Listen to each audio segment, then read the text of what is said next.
We will bring you up to date on the coronavirus pandemic, which is, I'm sad to say, accelerating at dramatic speed. In just the past couple of hours, the number of infections worldwide passed 400,000.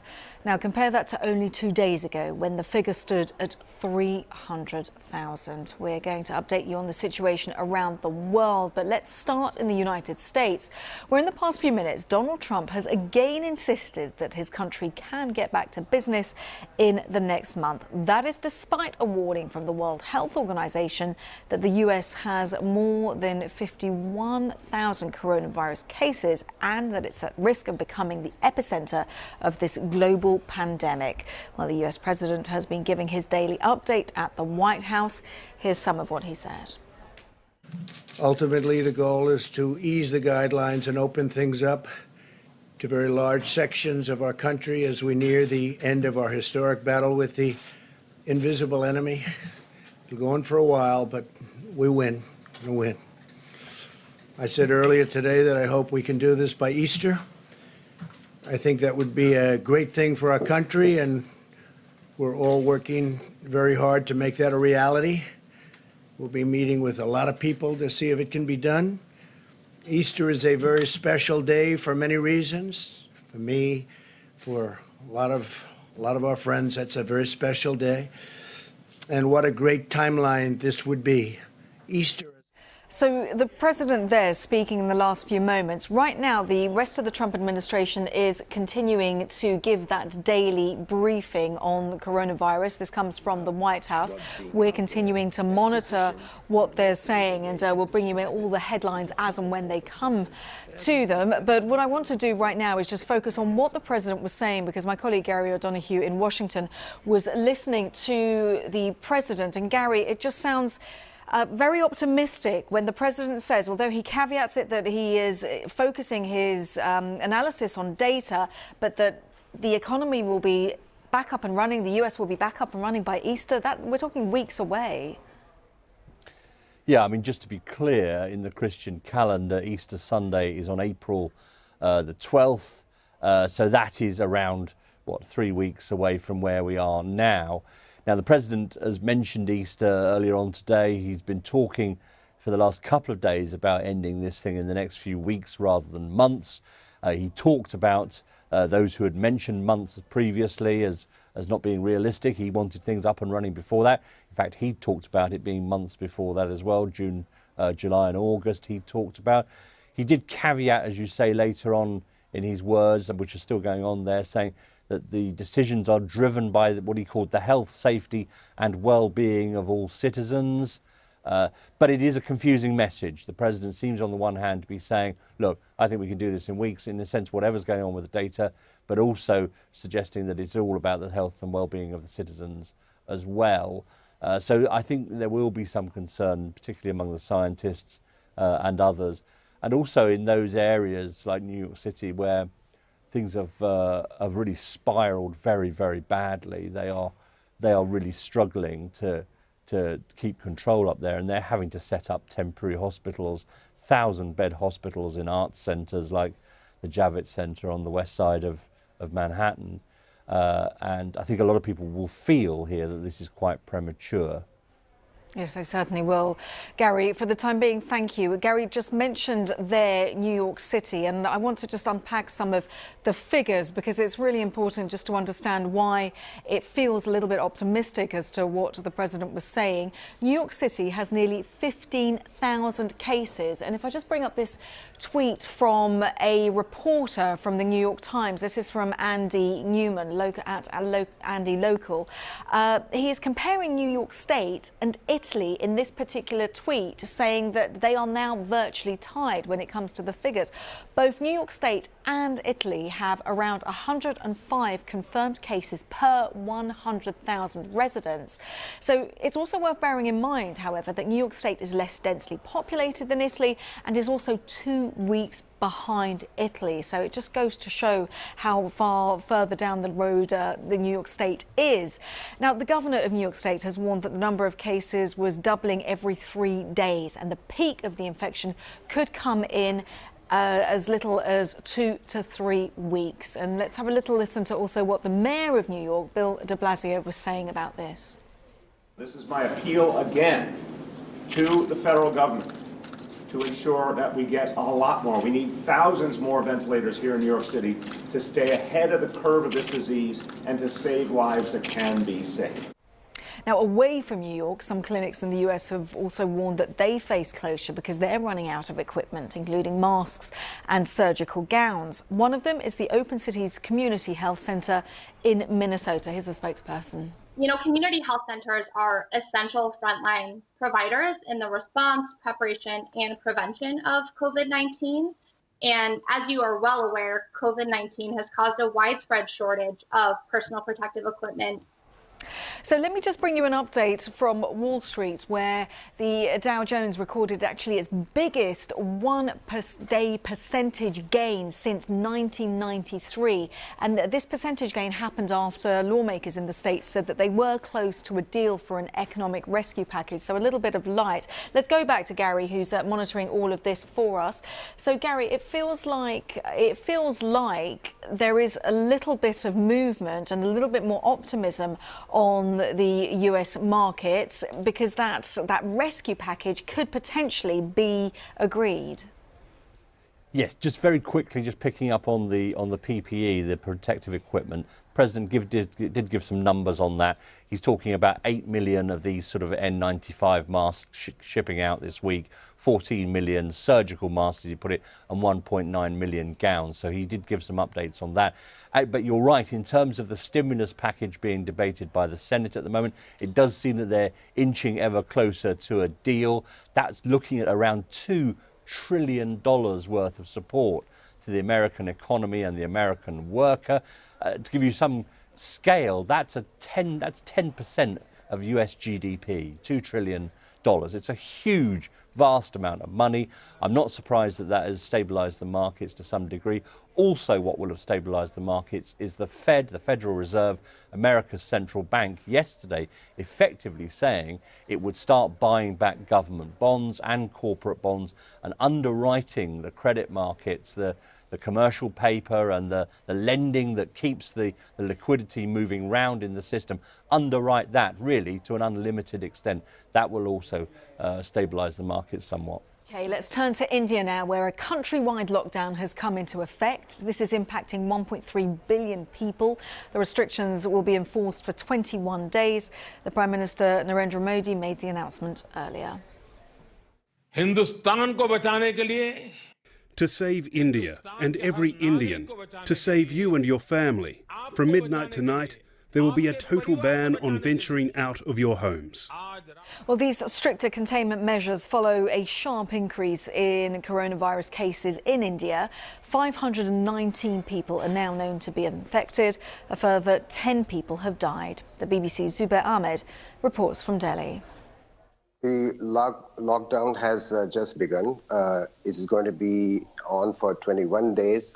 It is a mammoth task for the authorities to impose the lockdown because, as you say, it's a population of 1.3 billion people. Keeping them indoors for 21 days, it's not going to be easy. But so far, the people have responded well to the appeal of the Prime Minister. And as we know that several Indian states and union territories have already been in lockdown for the last few days. So people are getting used to it, and I am told by many people I have spoken to that they will abide by the authorities' appeal, and they will try to stay indoors. And are the appeals clear? Are the rules clear as to what people have to do?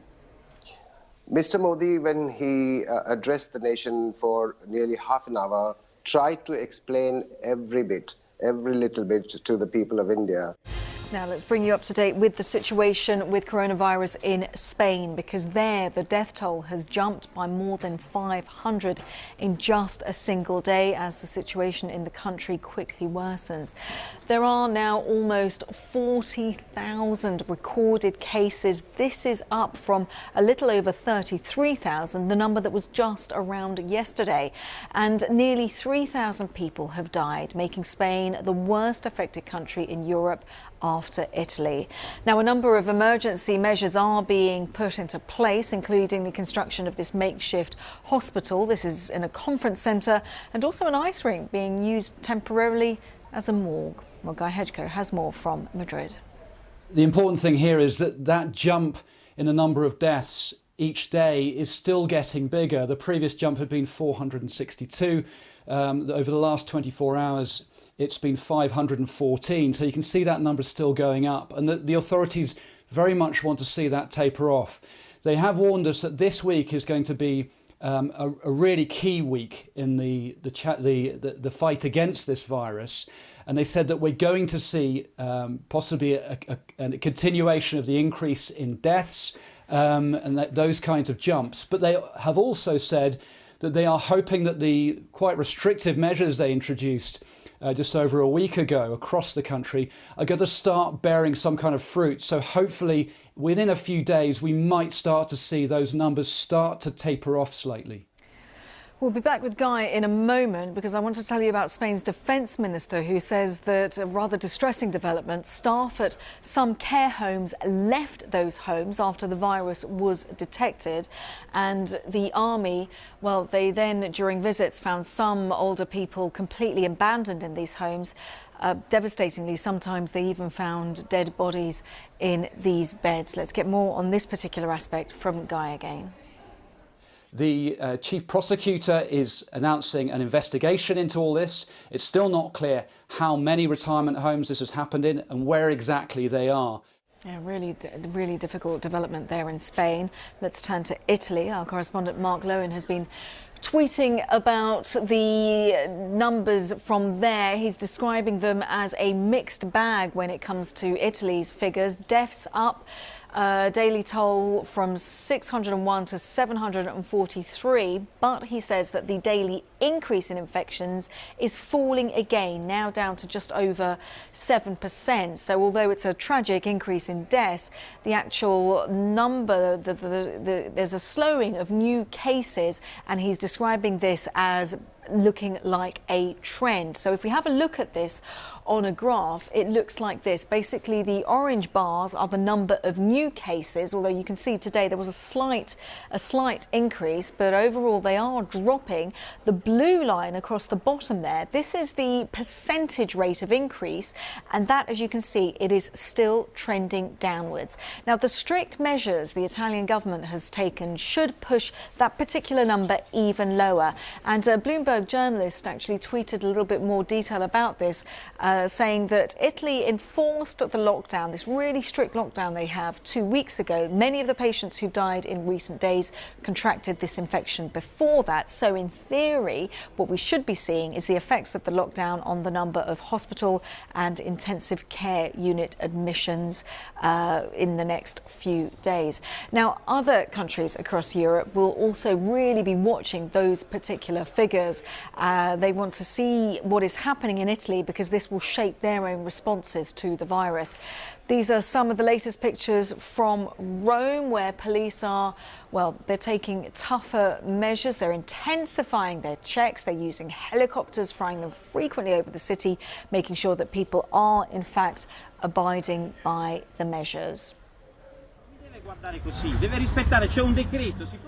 And that, well, that's a local mayor in Bari in the south of Italy.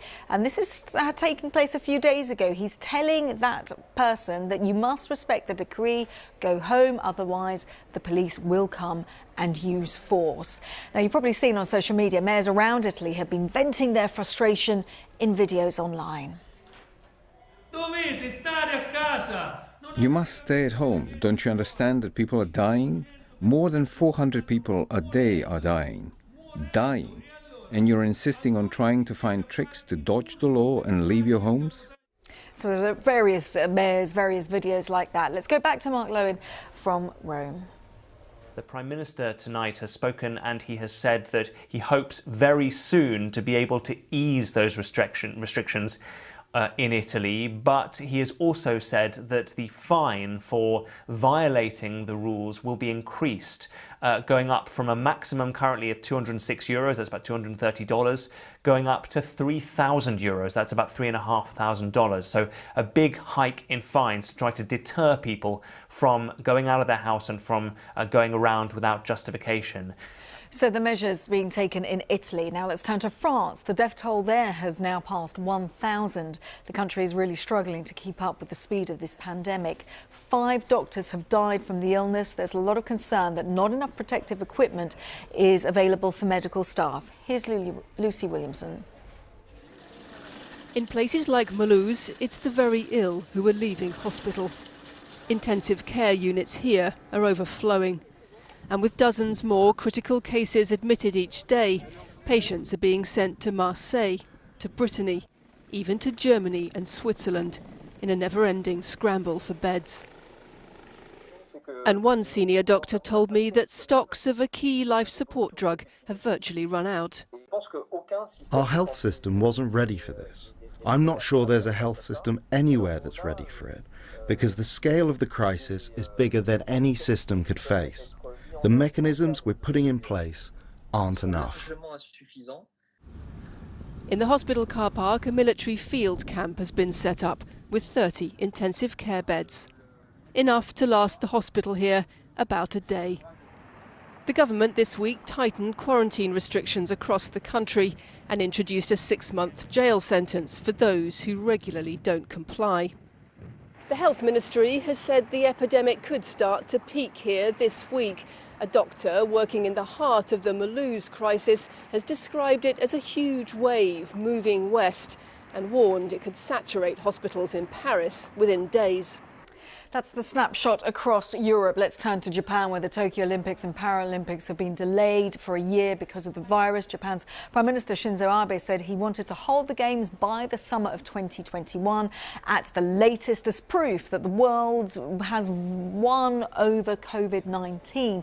It's the first time that the Games have been delayed in peacetime, and his office was tweeting about this. You can look at it on Twitter.